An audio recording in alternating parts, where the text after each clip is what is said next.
మీ నుండి ఆధ్యాత్మికత్వం అందరికీ వ్యాపించే విధంగా మీలో ప్రతి ఒక్కరూ తయారు కావాలని నా కోరిక. ఎక్కడికి వెళ్ళినా అక్కడ మీదైన గాఢ ముద్రను వేయగలిగే విధంగా మీరు తయారు కావాలి. మీ నుండి ఆ ప్రభావం అప్రయత్నంగా అందరికీ సంక్రమించాలి. నేనెవరిని చూశానో వారు మంత్రముగ్ధులైనారు. నేను ఎవరిని గురించి తలిచానో వారు ఆకర్షితులయ్యారు. నన్ను ఎవరు చూశారో వారు మార్పును పొందారు అని నీవు వ్రాశావు.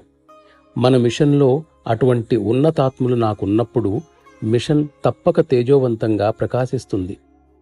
నిన్ను మరువవద్దని కోరావు.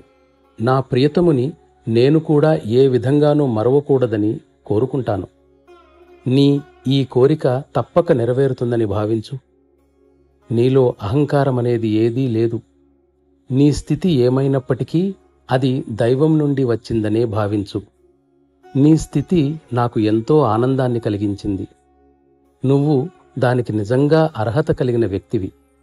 ఆ విధంగా గాకుండా చాలామంది నా వద్దకు వస్తూ ఉంటారు, వెడుతూ ఉంటారు. కాని నన్ను కూడా తనతో ఎవ్వరూ తీసుకునిపోరు. నీవు నిజంగా నన్ను నీతో తీసుకునిపోయావు.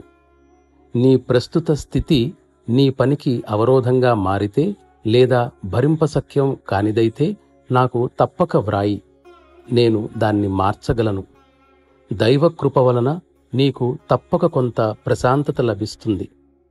ఇది నీకు ఎంతో ప్రయోజనాన్ని కలిగిస్తుంది. నీవు మిషనుకు అపారమైన సేవ చేస్తావనడంలో సందేహం ఏమీ లేదు. నన్ను స్మరించినంతనే నేను నీ ప్రక్కనే ఉన్నట్లు నీవు అనుభూతి చెందవచ్చు. దైవము నీకు నిశ్చలత్వాన్ని ప్రసాదించుగాక. నీవు వేగంగా పురోగతిని సాధించుదువుగాక. చివరకు నీవు మిషనుకు చాలా విలువైన వ్యక్తివి కాగలవు. చేయవలసినదేమైనా ఉంటే అది నీవు నీ సహచరులే చెయ్యాలి.